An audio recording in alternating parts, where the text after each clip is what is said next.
Price lord, ನಿಮ್ಮೆಲ್ಲರಿಗೂ ವಂದನೆಗಳು.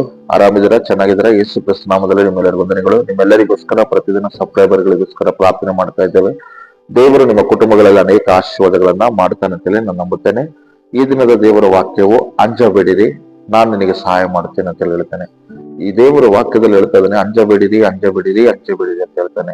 ಅನೇಕ ಸಂದರ್ಭಗಳಲ್ಲಿ ಕೂಡ ಹೇಳಿದ್ದಾನೆ. ಇವತ್ತು ವಾಕ್ಯ ಕೇಳುವ ನಾನು ಈ ಉದಯ ಕಾಲದಲ್ಲಿ ಎದ್ದಿರುವಂತ ನಾನು ನಿಮ್ಮೆಲ್ಲರಿಗೂ ಹೇಳ್ತಾನೆ, ಯಾಕೆ ನೀವು ಭಯಪಡ್ತಾ ಇದ್ದೀರಾ? ದೇವರು ಏನೋ ಒಂದು ದೊಡ್ಡ ಕಾರ್ಯ ನಿಮ್ಮ ಜೀವಿತದಲ್ಲಿ ಮಾಡೋದಕ್ಕೆ ಅದನ್ನು ಇಷ್ಟಪಡ್ತಾ ಇದ್ದಾನೆ. ನೀವು ಶತ್ರುಗಳಿಗೆ ಭಯಪಡ್ಬೇಡ್ರಿ, ಸಾಲಗಳಿಗೆ ಭಯಪಡ್ಬೇಡ್ರಿ, ಕಣ್ಣೀರಿಗೆ ಭಯಪಡ್ಬೇಡ್ರಿ, ನಿನ್ನನ್ನು ಪ್ರೀತಿಸುವವರಿಗೂ ಭಯಪಡ್ಬೇಡ್ರಿ, ನಿನ್ನನ್ನು ಪ್ರೀತಿ ಮಾಡಲಾರದವರಿಗೂ ಭಯಪಡ್ಬೇಡ್ರಿ. ಯಾಕೆ ನಿಮ್ಮ ಜೀವಿತಗಳಲ್ಲಿ ಹಿಂದುಗಡೆ ನೋಡುವಾಗ ಬರುವಂತ ವೈರಿಗಳನ್ನು ನೋಡಿ ಭಯಪಡ್ತಾ ಇದ್ರಿ, ಶೋಧನೆಗಳಿಗೆ ಭಯಪಡ್ತಾ ಇದ್ರಿ? ಪ್ರತಿ ಸಾರಿ ಯಾಕೆ ನಿನ್ನ ಜೀವಿತದಲ್ಲಿ ಅಂಜಿಕೊಳ್ತಾ ಇದೆಯಾ? ಮನೆ ಬಿಟ್ಟು ಹೊರಗಡೆ ಬರೋದಕ್ಕೆ ಆಗ್ಲಾರ್ದೇ ಇರೋ ಸ್ಥಿತಿ ಯಾಕೆ ಆಗಿದೆ? ಮತ್ತು ನಿನ್ನ ಜೀವಿತದಲ್ಲಿ ಮುಂದೆ ಸಾಗೋದಕ್ಕೂ ನೀನು ಭಯಪಡ್ತಾ ಇದೆಯಾ ಅಂದ್ರೆ ದಯಮಾಡಿ ನಿನಗೆ ಹೇಳ್ತಾ ಇದ್ದೇನೆ, ನಿನ್ನನ್ನು ಕರೆದಾತನು ದೇವರಾಗಿದ್ದಾನೆ. ನಿನಗೊಂದು ವಾಗ್ದಾನ ಮಾಡಿದ್ದಾನೆ, ಒಡಂಬಡಿಕೆ ಮಾಡಿದ್ದಾನೆ. ಖಂಡಿತ ನಿನ್ನನ್ನು ಕೈ ಬಿಡುವುದಿಲ್ಲ ಮಗಳೇ, ಮಗನೇ. ವಿಶ್ವಾಸದಿಂದಿರು. ಮಕ್ಕಳಿಲ್ಲ ಅಂತೇಳಿ ನೀನು ಹೊರಗಡೆ ಬರುವಲ್ಲಿ, ಫಂಕ್ಷನ್ಗಳಿಗೆ ಹೋಗುವಲ್ಲಿ ಅಂತೇಳಿ ಚಿಂತಿಸ್ತಾ ಇದೆಯಾ? ಯಾರಾದ್ರೂ ಏನೋ ಅಂತಾರ ಅಂದ್ರೆ ಅಂದ್ಕೊಳ್ಳಿ ಬಿಡು. ಆಡ್ಕೊಳ್ಳೋರು ಇದಾರೆ, ಒಳ್ಳೇದು ಮಾಡಿದ್ರು ಆಡ್ಕೊಳ್ತಾರೆ, ಕೆಟ್ಟದ್ದು ಮಾಡಿದ್ರು ಆಡ್ಕೊಳ್ತಾರೆ. ಮಕ್ಕಳಿಲ್ಲ ಅಂತೇಳಿ ಬಾಧೆ ಪಡೋದಕ್ಕಿಂತ ದೇವರು ತಕ್ಕ ಸಮಯದಲ್ಲಿ ಕೊಳ್ಳಿ ಬಿಡು ಅಂತೇಳಿ ಸಂತೋಷ ಪಡ್ರಿ. ದೇವರು ಖಂಡಿತ ಕಾರ್ಯಗಳನ್ನು ಮಾಡ್ತಾನೆ. ಅಬ್ರಾಹ್ಮನಿಗೆ ಮಾಡಿದನು, ನಮ್ಮ ಎಲಿಜಬೆತಳು ಮತ್ತು ಅದ್ಭುತ ರೀತಿಯಲ್ಲಿ ಯಾಜಕನಾದಂತ ಜಕರಿಗೆ ಮಾಡಿಲ್ವ ಅದ್ಭುತ ಕಾರ್ಯಗಳನ್ನ, ಮತ್ತು ಅನ್ನಳಿಗೆ ಮಾಡಿಲ್ವ ದೇವರು ಅದ್ಭುತ ಕಾರ್ಯಗಳನ್ನು ಮಾಡ್ತಾನೆ. ಯಾಕೆ ಚಿಂತೆ ಮಾಡ್ತಾ ಇದೆಯಾ?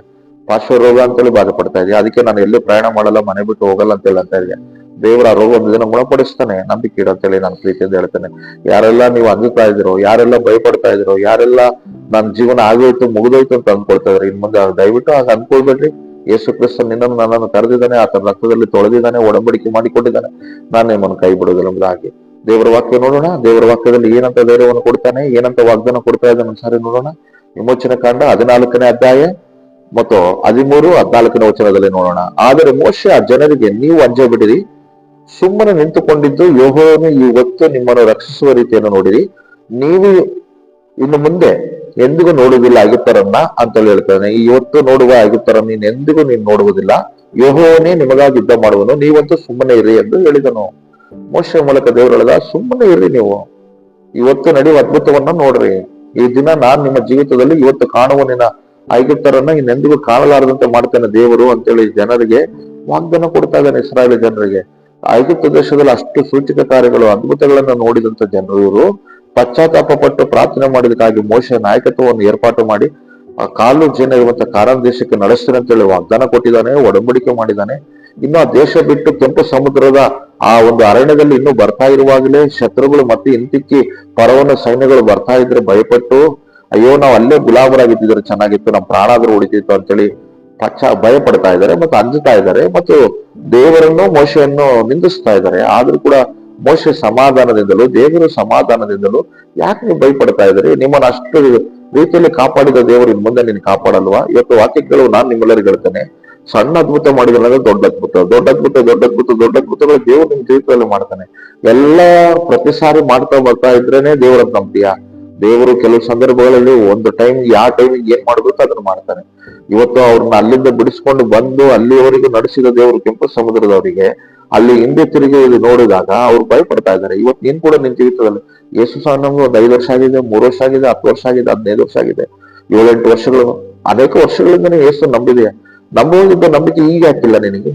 ನಂಬುವಾಗಿದ್ದಂತ ಭಯ ಈಗ ಯಾಕೆ ನೀನ್ ಭಯಪಡ್ತಾ ಇದೀಯಾ? ನಂಬುವಾಗ ಇದ್ದಂತ ಆ ಪ್ರಾರ್ಥನಾ ಭಕ್ತಿ ಜೀವಿತ ಈಗ ಯಾಕೆ ಆ ಪ್ರಾರ್ಥನಾ ಜೀವಿತ ಇಲ್ಲ? ಅವಾಗ ನೀನ್ ದೇವರ ವಾಕ್ಯಗಳು ಆರಂಭದಲ್ಲಿ ಓದ್ತಾ ಇರೋದು ಈಗ ಯಾಕೆ ಓದ್ತಾ ಇಲ್ಲ? ಅವಾಗ ಕಂಡ ಚರ್ಚೆಗಳಿಗೆ ಬೈಬಲ್ ಹಿಡ್ಕೊಂಡು ಹೋಗಿ ಮೀಟಿಂಗ್ಗಳಿಗೆ ಕೂಟಗಳಿಗೆ ಅಂತೇಳಿ ಸೆರೆ ಹಾಕೊಂಡು ಎಡಮಗ ತಾಯಂದ್ರೆ ನೀವು ಕೂತ್ಕೊಳ್ತಾ ಇದ್ರಿ, ನೀವು ಕುಟುಂಬಸ್ಥರೆಲ್ಲ ಕೂತ್ಕೊಂಡು ಪ್ರಾರ್ಥನೆ ಅಂತಿದ್ರಿ. ಪ್ರತಿ ಕ್ಷಣ ದೇವರ ವಾಕ್ಯ ನೋಡೋಂತವ್ರು ಇವತ್ತು ಯಾಕೆ ನಿಮ್ದಲ್ಲಿ ಬಲಹೀನತೆ ಬರ್ತಾ ಇದೆ ಅಂದ್ರೆ ಕಾರಣ ಏನ್ ಗೊತ್ತಾ? ನೀವು ಸೈತಾನಿಗೆ ಭಯಪಡ್ತಾ ಇದ್ರಿ, ಲೋಕಕ್ಕೆ ಭಯಪಡ್ತಾ ಇದ್ರಿ. ದೇವ್ರ ಹೇಳ್ತಾನೆ, ನೀವು ನಾನು ಜೀವಿತದಲ್ಲಿ ಒಡಂಬಡಿಕೆ ಮಾಡಿಕೊಂಡಿದ್ದೇನೆ, ವಾಗ್ದಾನ ಮಾಡಿದ್ದೇನೆ, ನಿಮಗೆ ಕೈ ಮಾತ್ರ ಬಿಡುದಿಲ್ಲ, ಅಂಜಬೇಡ್ರಿ, ಸುಮ್ಮನೆ ಇರ್ರಿ. 13-14 ಅವ್ರಿಗೆ ಹೇಳಿದನು, ನಾನು ನಿಮ್ಮ ಕಣ್ಣು ಮುಂದೇನೆ ಅವ್ರಿಗೆ ಐಗುಪ್ತರಿಂದ ಕಾಣದಂತೆ ನಾನು ನಿಮ್ಮನ್ನು ರಕ್ಷಿಸುವುದನ್ನು ನೋಡ್ರಿ ಅಂತ ಹೇಳ್ದ. ನಾನು ನಿಮ್ಮೆಲ್ಲರಿಗೂ ಹೇಳ್ತೇನೆ, ನಿನಗೆ ಯಾವುದು ದೊಡ್ಡ ಸಮಸ್ಯೆಯಾಗಿ ನಿನ್ನ ತಲೆ ಭಾರವಾಗಿದೋ ಅದನ್ನ ನಿನ್ನ ಕಣ್ಣೆದುರಿಗೆ ಅದನ್ನು ಒಡೆದಾಕಿ ಬಿಡುಗಡೆ ಮಾಡಿ ಅದ್ಭುತಗಳನ್ನ ನಿನ್ನ ಜೀವಿತದಲ್ಲಿ ಮಾಡ್ತೀನಿ ಅಂತ ಈ ದಿನ ವಾಗ್ದಾನ ಕೊಡ್ತಾ ಇದ್ದೇನೆ. ಎರಡನೇದು, ಯುದ್ಧವನ್ನ ದೇವರೇ ಮಾಡ್ತಾನೆ, ನೀನ್ ಸುಮ್ಮನೆ ನಿಂತ್ಕೊಂಡು ನೋಡು, ದೇವ್ರಿಗೆ ಒಪ್ಪಿಸಿ ಬಿಡು. ನಿನ್ನ ಜ್ಞಾನದಿಂದ, ನಿನ್ನ ಬಲದಿಂದ ನೀನ್ ತಪ್ಪಿಸ್ಕೊಳ್ಬೇಕು, ಸಾಲದಿಂದ ಬಿಡುಗಡೆ ಆಗ್ಬೇಕು, ಮನೆ ಕಟ್ಟಬೇಕು, ಅದು ಮಾಡ್ಬೇಕು, ಇದು ಮಾಡ್ಬೇಕಂತ ನಿನ್ನ ಸ್ವಂತ ಬುದ್ಧಿ ಮೇಲೆ ಕೂಡ ಆಧಾರಗೊಳ್ಬೇಡ. ಕರ್ತನಿಗೆ ಒಪ್ಪಿಸಿಕೊಟ್ಟು ಸುಮ್ಮನೆ ನಿಂತುಕೊಂಡು ನೋಡು. ದೇವರು ಎಲ್ಲವುಗಳನ್ನ ನಿನಗೆ ಸರಿಪಡಿಸಿ ಆಶೀರ್ವದಿಸಿ ಸಮತಟ್ಟಾದಂತೆ ಎತ್ತರವಾದ ಬೆಟ್ಟದ ಮೇಲೆ ನೀನು ನಿಲ್ಲಿಸಿ ಆಶೀರ್ವಾದ ಮಾಡ್ತಾನೆ. ನಂಬಿಕೆ ಇಡು. God bless you. ದೇವರು ನಮ್ಮನ್ನು ಆಶೀರ್ವಾದ ಮಾಡ್ಲಿ. ಕೆಂಪು ಸಮುದ್ರ ದಾಟಿಸಿದನು ದೇವರು. ಆ ಐಗುಪ್ತ ದೇಶದ ಇಸ್ರಾಯೇಲ್ ಜನರನ್ನು ಹಿಂದಟ್ಟಿದ ಫರೋಹನ ಸೈನ್ಯಗಳೆಲ್ಲವೂ ಆ ಸಮುದ್ರದಲ್ಲಿ ಸರ್ವ ನಿರ್ನಾಮ ಮಾಡಿಬಿಟ್ಟಿದ್ದಾನೆ. ಅರ್ಥಾಗ್ತದೆ.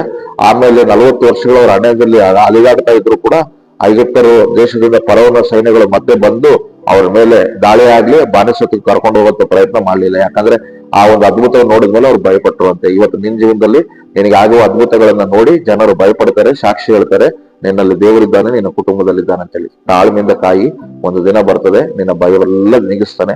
ಪ್ರಾರ್ಥನೆ ಮಾಡ್ತಾ ಕಾಯ್ತಾ ಇರು, ಅದ್ರ ಬೇಡ, ಭಯಪಡಬೇಡ. ಪ್ರಾರ್ಥನೆ ಮಾಡೋಣ. ಯೇಸು ನಾಮದಲ್ಲಿ ಎಲ್ಲರನ್ನ ಆಶೀರ್ವದಿಸು. ಅಂಜಬೇಡ್ರಿ ಅಂತೇಳಿ ಇಸ್ರಾಯೇಲರಿಗೆ ಹೇಳಿದೆಯಾ ಮೋಶೆ ಮೂಲಕ. ನಾನು ಇವತ್ತು ಪ್ರಾರ್ಥಿಸಿ ಹೇಳ್ತೇನೆ, ಯಾರಾದ್ರೂ ಭಯದಲ್ಲಿದ್ರೆ, ದುಃಖದಲ್ಲಿದ್ರೆ, ಅವಮಾನದಲ್ಲಿದ್ದೀವಿ ಅಂತೇಳಿ ಅನ್ಸ್ತಾ ಇದ್ರೆ, ಹೊರಗಡೆ ಬರೋದಕ್ಕೂ ತಲೆ ಎತ್ಕೊಳಕ್ ಆಗ್ತಾ ಇಲ್ಲ ಅಂತೇಳಿ ಅಂತ ಇರೋರಿಗೆ ಧೈರ್ಯ, ಬಲವು, ಶಕ್ತಿ ಕೊಡು. ನೀನ್ ಕೊಟ್ಟಂತ ಒಡಂಬಡಿಕೆಯನ್ನು ದೃಢವಾಗಿ ಹಿಡಿದುಕೊಳ್ಳಲಿ. ಆಶೀರ್ವಾದ ಕಾಣಲಿ, ಅದ್ಭುತ ಕಾಣಲಿ. ಯೇಸು ನಾಮದಲ್ಲಿ ದೇವರೇ, ಪ್ರಾರ್ಥನೆ ಮಾಡುವ ಎಲ್ಲರಿಗೂ ಇವತ್ತು ಶುಭವು, ಕೃಪೆಯು, ಆಶೀರ್ವಾದವು, ಧೈರ್ಯವು, ಅವರ ಶತ್ರುಗಳು ಯಾರು ಏನು ಅಂತ ಅಂದುಕೊಳ್ತಾ ಇದ್ದಾರೋ ಅದೆಲ್ಲವೂ ನಿರ್ನಾಮ ಮಾಡಿ ಅವರಿಗೆ ಜಯ ಕೊಟ್ಟು ಅವರ ಕಣ್ಣೆದುರಿಗೆ ಅವರಿಗೆ ಮಹಿಮೆ ಪಡಿಸೋ ಆಶೀರ್ವಾದ ಮಾಡು. ಯೇಸು ನಾಮದಲ್ಲಿ ಪ್ರಾರ್ಥಿಸ್ತಾನೆ. Amen, amen. God bless you. ದೇವರು ನಮ್ಮನ್ನು ಆಶೀರ್ವಾದ ಮಾಡಲಿ. ಆಮೇನ್.